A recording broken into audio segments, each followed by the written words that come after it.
할렐루야.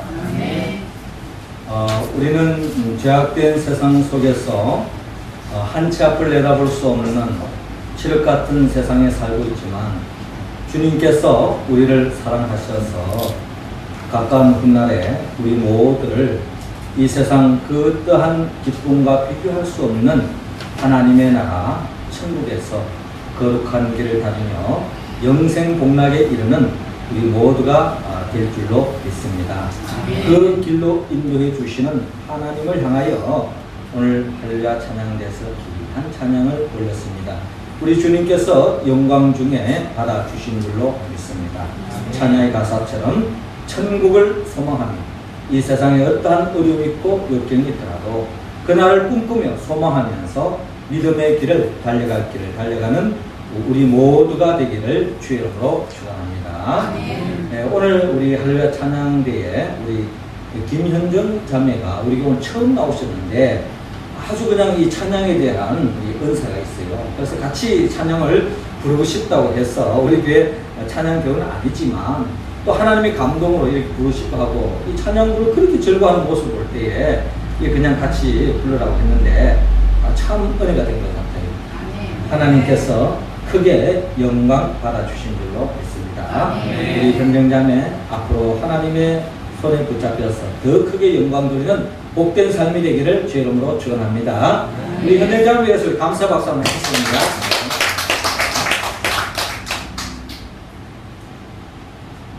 미국에 아주 조그만 교회에서 있었던 일입니다. 그 교회를 섬기는 어느 교사가 있었는데 하루는 골목길을 가는데 코를 흘리는 그런 개구장이 아이들이 4명이 뛰어노는 것입니다. 그래서 이 선생님이 정말 사랑하는 마음으로 이들에게 다가갔더니 아직 예수를 안 믿는 거예요. 교회 생활을 하지 않는 겁니다. 그래서 전도를 하고 결국 그 교회로 인도를 했습니다. 그리고 주님의 이름으로 그 개구장이들을 사랑으로 섬기고 또 복음을 전달하고 가르치고 그를 위해서 기도하고 양육하기에 힘썼습니다. 그리고 난 뒤 한 30년이 흘렀어요. 그래서 이제 이 선생님도 어느덧 연세가 되셨고 또 교회 학교도 은퇴하고 나름대로 일상을 보내고 있는데 마침 어느 날 전보가 4통이 날라왔습니다. 그 전보의 내용을 보니까 한결같이 선생님 사랑을 감사합니다. 오늘 선생님의 생신이신데 선생님의 생신을 축하합니다 하는 그런 거의 한결같은 내용의 생신 축하의 전보가 4통이 날라왔던 것입니다. 그 전보를 보낸 사람들을 살펴보니까 한 사람은 선교사가 되어서 중국에서 복음을 전하고 있는 선교사님으로부터 중국에서 전보가 날라왔습니다.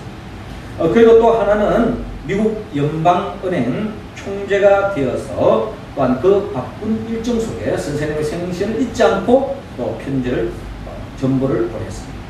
그리고 세 번째 사람은 백악관에 대통령을 보좌하는 중요한 대통령 비서실장께 준하는 그런 중책을 맡고 있는 또 그런 일정 속에서 선생님에게 생신 감사의 전보를 보냈습니다. 마지막 한 사람은 저는 잘 모릅니다만은 아시는 분은 아시겠지만 미국의 31대 대통령이었던 허버트 클라크 후보라고 하는 대통령입니다.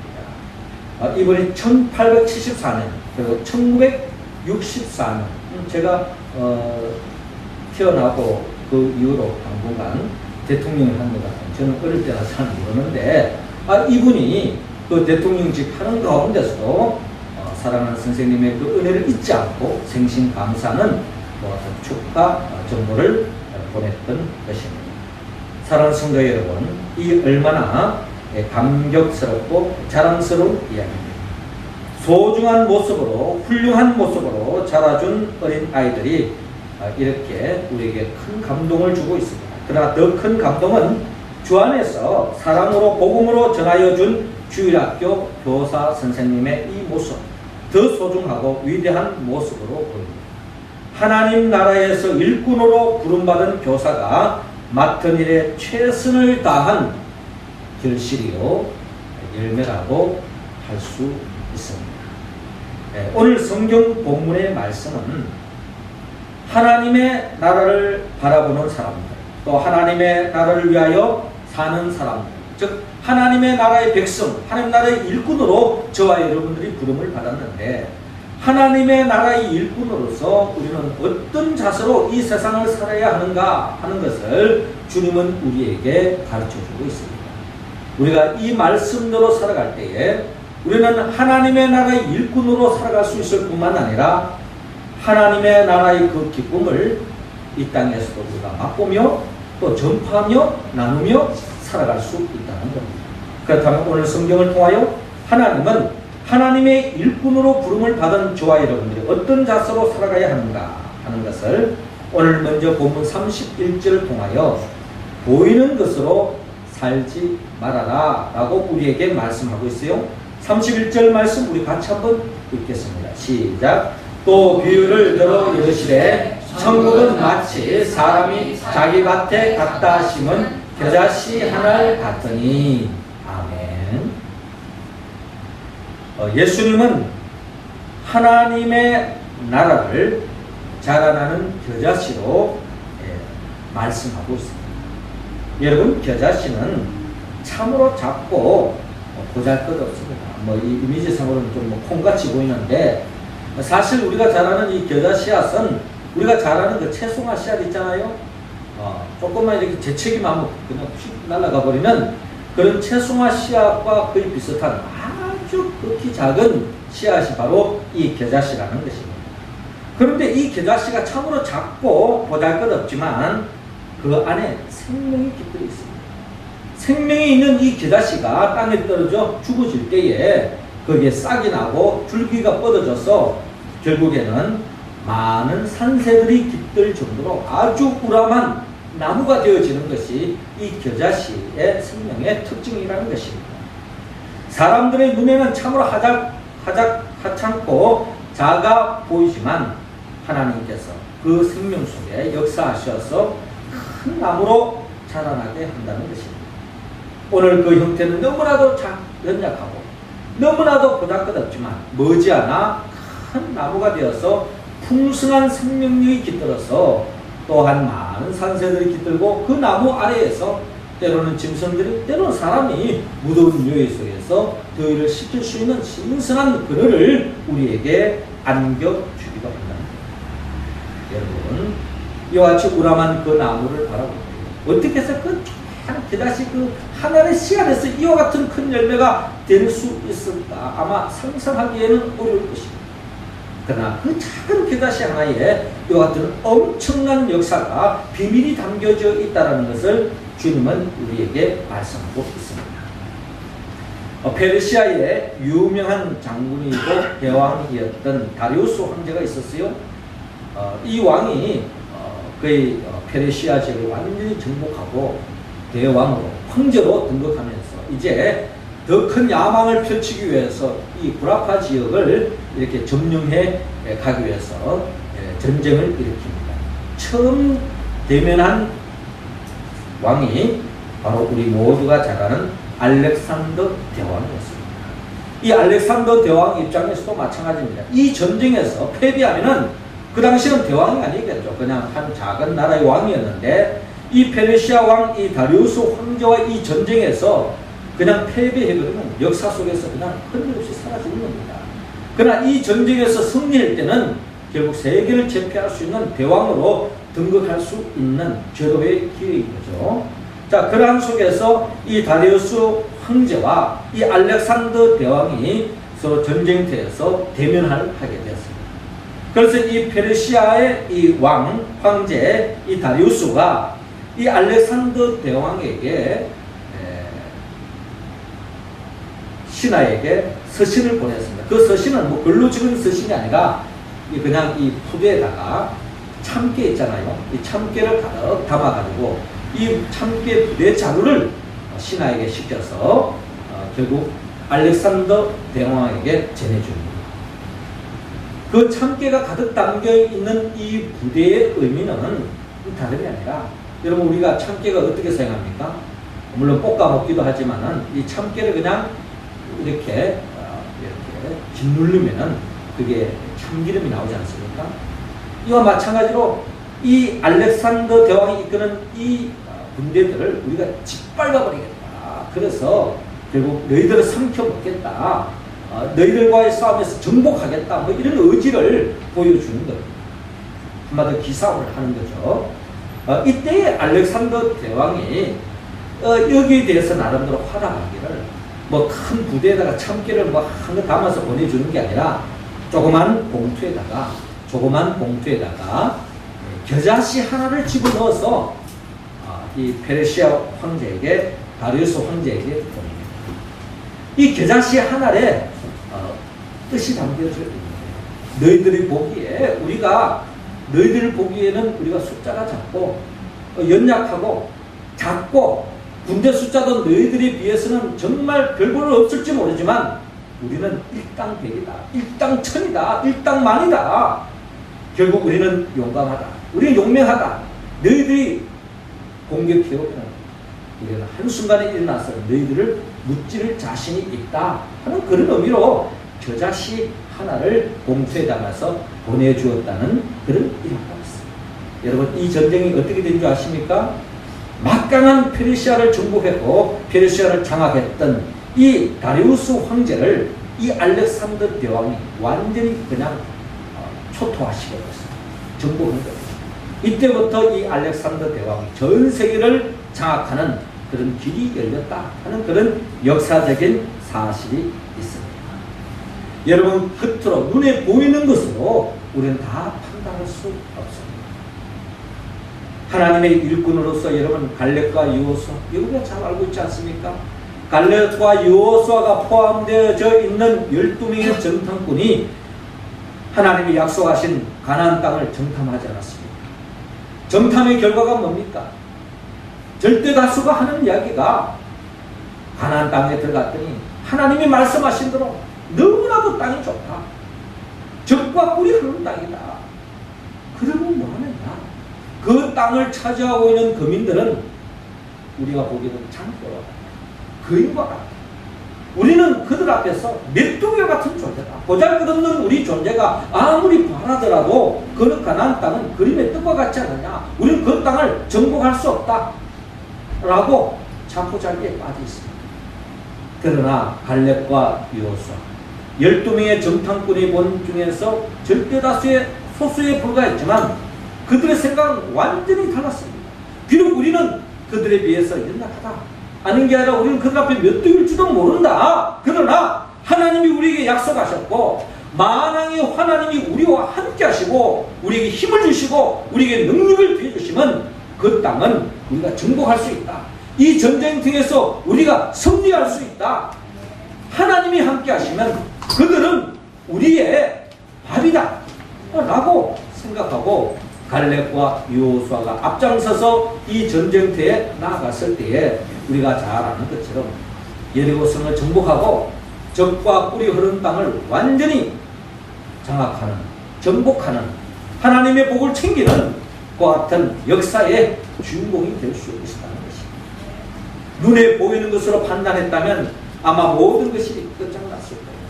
눈에 보이는 것으로 판단했다면 아마 자포자기하고 말았을 것입니다.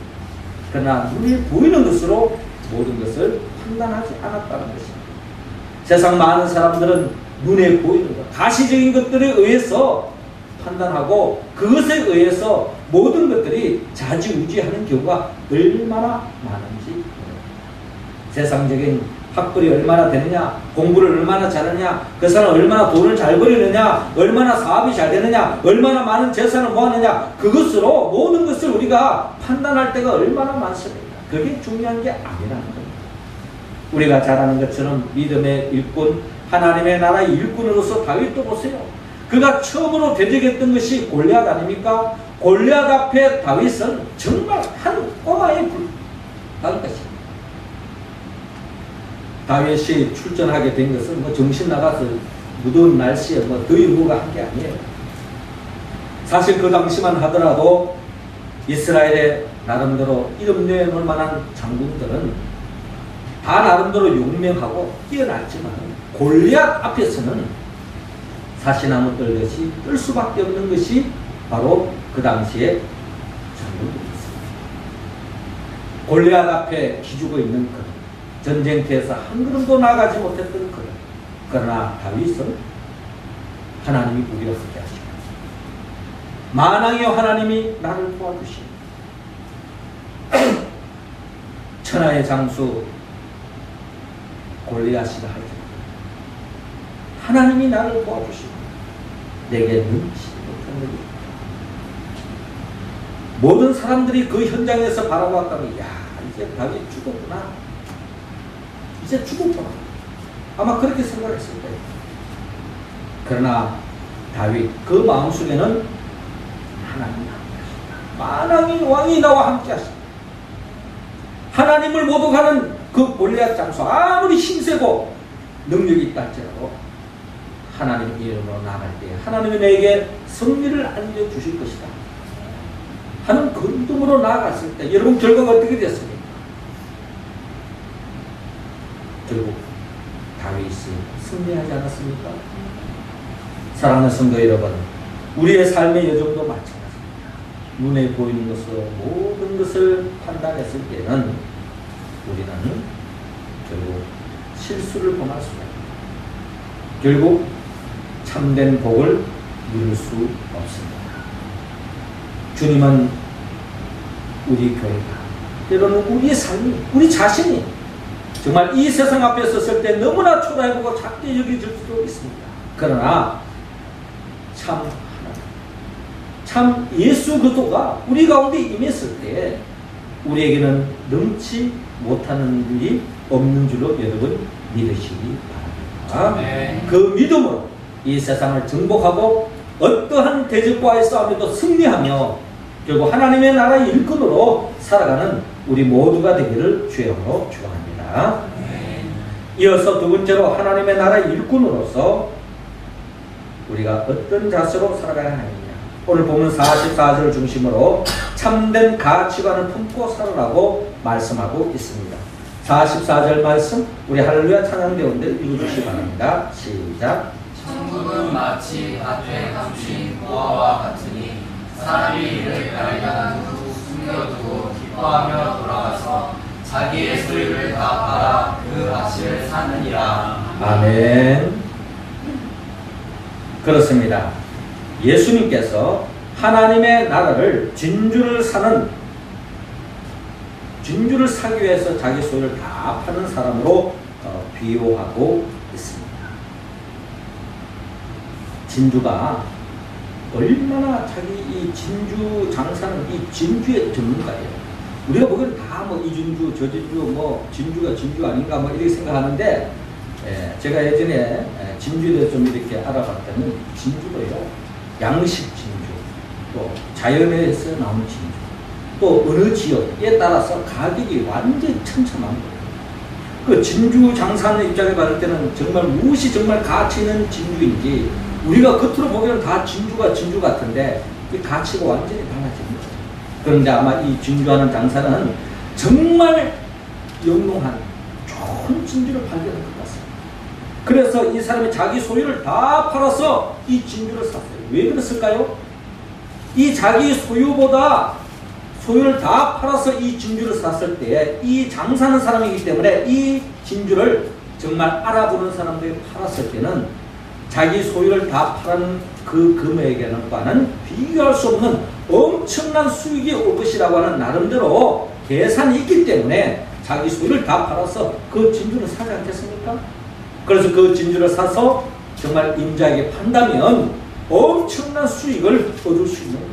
그렇기 때문에 자기 소유에 있는 것을 다 팔았으라도 그 진주를 살려고 하지 않겠습니까? 더 나아가서 오늘 또 한 천국을 비유하기를 남의 밭에 보물을 발견한 사람과 같다고 말씀하고 있습니다. 뭐 그 사람이 농사를 지었든지 또 아니면 어디 지나가다가 뭐 밭을 어떻게 흙을 파다 보니까 어느 지역에 큰 엄청난 보화가 아마 숨겨져 있는 것을 발견한 것 같습니다. 뭐 요즘이야 은행에 넣어놓고 또 나름대로 통장에 넣어놓고 금고에 넣고 이런 경우도 옛날에는 거기다가 전쟁이 자주 나기 때문에 나름대로 이제 보화가 있으면 땅에다가 이제 묻어놓는 그런 경우가 많다는 거예요. 뭐 예전에도 우리가 뭐 5만 원 엄청난 다발을 뭐 마늘밭인가 뭐 양파밭인가 뭐 그 밭에다 막 숨겨놓고 그런 경우도 사건도 본 적이 있는데 아마 누군가가 엄청난 보화를 그 밭에다가 숨겨놓은 것 같습니다. 그런데 그 보화를 자기가 발견했다고 해서 자기가 챙겼을 때 누군가가 이거 어디서 났느냐 물어본다면 그 밭에서 구해왔다고 하면은 결국 소유권 문제가 아마 달라질 것 같아요. 그러다 보니 이제 이 사람이 나름대로 이 보물이 자기 것으로 챙길 수 있는 방법 중에 하나가 그 밭을 통째로 사버리는 겁니다. 그 대지를, 그 산을 완전히 다 사버리는 거예요. 그러면은 자기 밭에서 이 보화를 발견했다 그러면은 결국 그 소유권에 대해서 그 누가 시비할 수 없는 것입니다. 그런 관점에서 자기의 모든 것을 팔아서 그 보화가 감춰져 있는 그 밭을 사는 것과 조금이 다름이 없다라고 주님은 하나님의 나라의 비밀에 대해서 우리에게 말씀하고 있습니다. 그러니까 하나님의 나라는 이 세상의 그 무엇과 비교할 수 없는 엄청나게 좋은 것이며 이 세상 그 무엇과 비교할 수 없는 가치 있는 것이다 라고 오늘 주님은 우리에게 말씀하고 있습니다. 노벨 문학상을 수상했던 헤르만 헤세의 작품 가운데 어거스투스라고 하는 작품이 있습니다. 아이를 낳지 못했던 어느 부모가 오랫동안 갈망 끝에 바라던 아이를 뵈게 되었고 아이를 낳게 되었습니다. 그런데 이 아이의 이름이 바로 어거스투스였습니다. 그런데 그 아이가 태어나기 전날 신비로운 한 노인이 꿈속에서 나타나서 그 산모에게 하는 말이 당신의 아들의 탄생을 축하합니다. 그러면서 이 아이를 위해서 내가 꼭 한 가지 소원을 들어줄 테니까 이 아이의 소원이 뭐냐라고 묻는 것입니다. 이때 이 산모가 이 아이를 낳기 전에 보통 어머니의 어떤 보편적인 바람과 크게 다른 바가 없어요. 그 바람이 뭔가 하니까 이 아이가 자라면서 모든 사람에게 사랑을 받으면서 살게 해주세요. 그렇게 부탁했던 것입니다. 이런 부모 입장에서 자식이 어느 곳에 가든지 누구를 만나든지 다 사랑받고 살아가면 얼마나 좋습니까? 이 보편적인 우리 생각 아닙니까? 그게 다 우리 원초적인 부모가 자식을 향하는 마음이죠. 아닌 게 아니라 이 아이가 태어났습니다. 부모로부터 엄청난 사랑을 받았습니다. 주위 가족들로부터, 친척들로부터, 만나는 사람마다, 친구마다, 동료마다, 학교 선생님에게 뭐 어디를 가든지 다 사랑을 한 몸으로 받는데요. 여러분 참 행복했을 것 같죠? 그런데 시간이 지나갈수록 어떤 현상이 나타나는가 하니 이 사람이 행복하지가 않는 거예요. 가면 갈수록 외로워집니다. 왜인고 하니 사랑을 못 받았을 거 아니에요. 이 사람은 어느덧 사랑을 받기만 하고 사랑을 너무나도 많이 받기만 하다 보니까 사랑을 줄 줄 모르는 거예요. 여러분 사랑을 받기만 하고 줄 줄 모르면 어떻게 될까요? 마치 이스라엘의 바다와 똑같습니다. 받기만 하고 주지 못하면 결국 영적으로 병들어 갈 뿐만 아니라 마음이 병들어 가는 거예요. 우리 육신의 몸도 마찬가지입니다. 우리가 에너지를, 영양분을 공급받으면 적절히 사용해야 되는, 그 사용하지 않으면 그게 성인병이고 그게 암으로 연결되어지는 거예요. 우리 삶이 마찬가지입니다. 영적으로도 마찬가지예요. 사랑을 많이 받는 것이 중요한 것이 아니라 그 받은 사랑을 많은 사람들에게 나누는 것, 그게 참된 행복이요 하나님의 나라의 기쁨의 내용입니다 라는 것입니다. 그런데 이 사람이 받기만 하니까 점점 갈수록 외로워지고 말이죠. 행복과는 거리가 먼 인생을 살아가고 있는 겁니다. 그래서 그 노인이 어느 날 또 찾아왔습니다. 행복하냐? 그렇지 않습니다. 또 다시 한번 내게 행복할 수 있는 기회를 줄 텐데 네가 원하는 게 뭐냐? 라고 그 노인이 또 묻는 겁니다. 그 사람이 직접 찾아왔어요. 근데 그 사람이 하는 말이 다름이 아니라 모든 사람에게서 사랑을 받으며 사는 사람이 아니라 모든 사람들을 사랑하면서 사는 사람이 되게 해 주십시오. 그렇게 부탁했다고 합니다. 여러분 생각이 완전히 바뀌는, 가치관이 완전히 바뀌는 것입니다. 받기만 하면 행복할 줄 알았는데 그게 참 행복이 아니더라는 겁니다. 주는데 참된 행복이 있고 기쁨이 있다는 것을 뒤늦게야 알고 그로부터 참 사랑을 베푸면서 참된 행복으로 살았다고 하는 그런 이야기가 있습니다. 그렇습니다. 하나님의 나라는 그저 받기만 한다고 해서 행복해지는 것이 아닙니다. 받은 것을 나눌 때, 다른 사람을 섬길 때, 그게 하나님의 나라가 시작되는 거예요. 우리는 보통 일반적으로 여름 성경학교를 한다 이러면 우리가 천국 잔치를 한다 이런 표현을 합니다. 여름 성경학교에 천국 잔치가 있기 때문입니다. 그래서 우리가 여름 성경학교 한다 할 때 천국 잔치가 시작된다 이런 말을 하는데, 여러분 여름 성경학교 천국 잔치 그거 그냥 하루에서 뚝 떨어진 게 아닙니다. 최소한 여름 성경학교를 하면 교사가요 나름대로 1년간 한 번 받는 그 휴가의 중요한 그 일정을 그 여름 성경학교에다가 초점을 맞추지 않으면은 그 여름 성경학교 이루어질 수가 없습니다. 여름 성경학교 그냥 막 광고만 하고 시작하면 되는 겁니까? 선생님들이 이를 위해서 기도하고 그 한 영혼을 위해서 섬기고 또 사랑을 베푸고 성도들이 함께 기도하고 함께 후원하고 힘이 되어줄 때에 그게 바로 천국 잔치가 열리는 거예요. 그렇게 사랑받은 학생들이 결국 그 건강한 사랑을 받았을 때에 그들도 훗날 나도 이 사랑을 다른 사람들에게 나누어야 되겠다 이런 것을 가르치는 것이 바로 여름 성경학교고 또 말씀 세미나의 의미입니다. 우리가 왜 하나님 말씀을 봐야 합니까? 말씀을 잊지 않으면 우리는 세상 가치관에 빠져서 진정한 행복을 추구할 수 없다는 겁니다. 하나님의 말씀을 통해서 하나님의 지혜를 통하여 우리가 진정한 참된 행복을 누릴 수 있는 길이 거기에 있기 때문에 여름 성경학교하고 또 말씀 세미나를 하는 이유가 바로 거기에 있다는 것입니다. 사랑하는 성도 여러분, 우리 모두가 이제 이번 주간에 창세기 말씀 세미나가 있습니다. 또 다음 주일로 시작해서 월요일까지 여름 성경학교가 있습니다. 우리가 이를 위해서 여러분 기도해 주시고 또 협력하시고 또 여러분들의 좋은 사랑의 손길이 되어서 우리 자라나는 세대들이 주님 앞에 바로 설 수 있는 하나님의 나라의 일꾼으로 쓰임받는 역사가 일어날 수 있기를 주의 이름으로 축원합니다. 이어서 마지막 세 번째로 하나님의 나라의 일꾼으로 우리는 어떤 자세로 살아야 하느냐, 오늘 보면 48절을 중심으로 마지막 심판을 준비하며 살아라고 말씀하고 있습니다. 48절 말씀 우리 같이 한번 더 읽습니다. 시작. 그물에 가득함에 물가로 끌어내고 앉아서 좋은 것은 그릇에 담고 못된 것은 내버리느니라. 아멘. 주님은 오늘 또한 우리에게 천국을 비유하면서 바다에 그물을 쳐서 물고기를 잡는 어부를 이야기하면서요, 그 어부가 이 그물을 던져서 그물에 잡히는 걸 다 광주에 담아서 가져가는 게 아닙니다. 그 가운데 좋은 것은 그릇에 담고 못된 것은 버린다. 못된 것의 의미는 결국 크게 쓸모없는 것. 고기 중에도 새끼는, 또 지혜로운 이 어부는요, 새끼는 다시 버린다기보다는 다시 살려보내요. 왜? 키워서 잡아야지. 이 새끼부터 다 그냥 싹쓸이 해버리면 앞으로 이 그냥 물고기들 점점 없어지지 않겠습니까? 지혜롭지 못한 어부들이에요.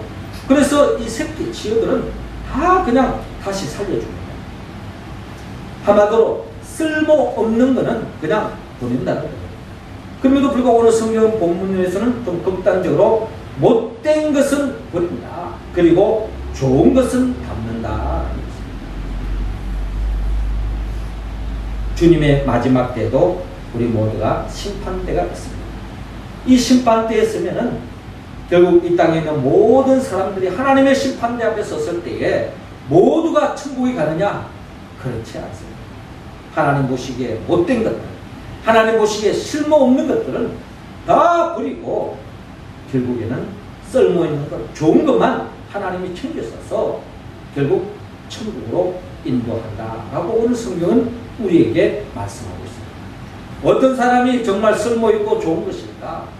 이 땅에서 하나님의 나라의 일꾼으로서 주님의 몸된 교회에서 우리가 살고 있습니다. 연세 드신 우리 권사님들은 한 번씩 이런 이야기를 해요. 우리는 그냥 나이도 먹고 교회 봉사도 못하고 아무것도 못하고 우리는 설교가 없다. 그런 말씀을 한 번씩 할 때가 있어요. 여러분, 우리 뒤에 계신 우리 권사님들, 연세 되신 권사님들, 나름대로 젊을 때 교회를 위해서 헌신하고 수고하고 땀 흘리고, 심지어 수고하고 땀 흘리다가 그냥 손가락이 그냥 뼈가 부러지기도 하고 말이죠. 다치기도 하고 나름대로 헌신하고 수고하는 분들이 있기 때문에 오늘 우리 교회가 있는 거예요. 세상 사람들이 보기에는 이 교회 이렇게 작은데 누가 헌신한 사람이 천만의 말씀. 우리가 보기에는 작고 크고는 우리 눈이지만 우리 이 교회가 세워지기까지 예수 그리스도가 주님께서 핏값으로 세워지는 교회예요. 이 교회를 위해서 눈물로 기도하고 헌신하고 수고하고 봉사하고 충성한 손길이기 때문에 오늘 우리 교회가 있는 것 아니겠습니까? 지금은 앉아만 계시고 그 자리가 얼마나 복된지. 이 교회는 뼈대 있는 교회구나, 관록이 있는 교회구나, 뭔가 숙성된 교회구나, 하나님 그리 보지 않겠어요? 예. 그분들은 반드시 하나님의 나라에서 인정받을 줄로 믿습니다. 주님은 우리에게 말씀하셨습니다. 네가 적은 것에 충성하였으니 큰 것으로 내게 맡기. 이 세상에서 작은 일에서부터 우리가 맡긴 일에 충성하고 우리의 맡은 사명을 잘 감당하고 나갈 때 가까운 훗날에 주님의 나라의 심판대 앞에서 인정받고 칭찬받고 축복의 길, 영생 복락의 길로 우리 모두가 이룰 줄로 믿습니다. 사랑하는 성도 여러분, 주님은 하나님의 나라 일꾼으로서 저와 여러분들이 이 세상에서 보이는 것으로 살지 말라고 말씀하고 계세요. 그리고 참된 가치관을 품고 살라고 말합니다. 그리고 마지막 심판대 앞에 서 있을 우리의 모습을 생각하면서 내일 이루지 말고 하루하루 작은 일에서 충실하며 살기를 주님은 원하고 있습니다. 우리가 어떻게 이 말씀에 응답할 수 있을까요? 네, 우리의 의지와 결단도 중요합니다만 결국 성령님이 도와주셔야 됩니다. 나를 위하여 십자가에 못 박혀 죽으시고 죽은 자 가운데 3일 만에 부활하신 예수 그리스도의 영 보혜사 성령님이 저와 여러분들을 도와주지 않으면 우리는 아무리 바른 믿음의 길을 걸어간다 할지라도 눈에 보이는 것에 흔들릴 수밖에 없습니다. 그리고 세상적인 가치관에 빠질 수밖에 없습니다. 하나님의 심판대 앞에서 설 우리의 모습을 잃어버리고 이 세상에 취해서